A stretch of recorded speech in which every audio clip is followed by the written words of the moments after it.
This is our next episode of TV talk show, two guys discussing Russia over pastries. And today our guest is Pavel Baev. He's professor of Peace Research Institute Oslo, and he's an expert on China. And so we decided to ask him a question about China and Russian relations. And since those relations are intensifying lately, today's question is, will China stay above the fray between Russia and the West? And as usual, we give the first word to our guest, Pavel Baev. All right, let me try to be really provocative, because the middle line would be that China will stay above the fray. But I'm really worried about the probability of China joining the fray. While it benefits from the confrontation between Russia and the West by staying away, nevertheless, it doesn't really want Russia to lose the confrontation. And Russia is on the losing track. There is no chance in the world Russia can win or even sustain the confrontation. So for China, there will be incentive to join. The question is how. Yeah, I don't agree with that. I don't think that's right, because I think China is benefiting from the confrontation between the West and Russia because it weakens both sides. It also puts Russia into a very weak position vis-a-vis China.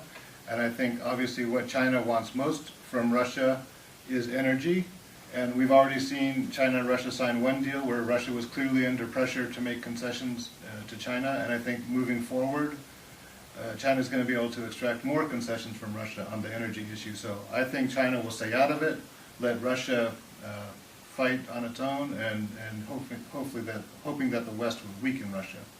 You know, Bob, I am not really against that line of argument. What I'm saying is that, is it sustainable?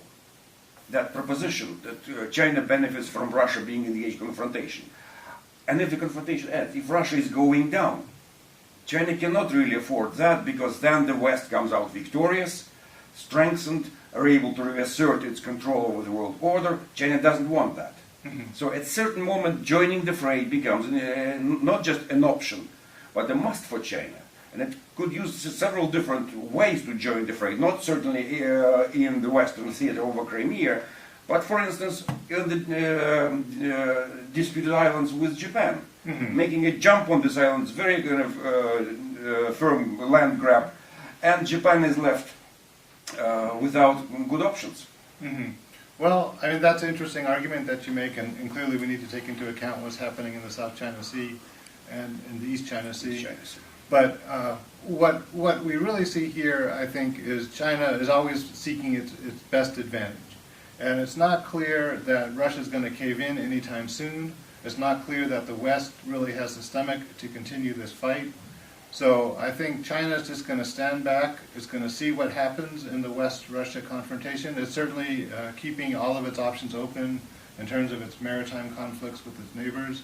That's for sure. And in fact, it probably hopes that the confrontation will continue so that it'll detract attention from those conflicts. Well, I see that this is such an unpredictable situation that usually Russia is in unpredictable political situations lately. So two of our best experts present completely opposite sides, and the only thing that we can decide it with is flipping a coin, because the situation is as unpredictable as what the coin will say.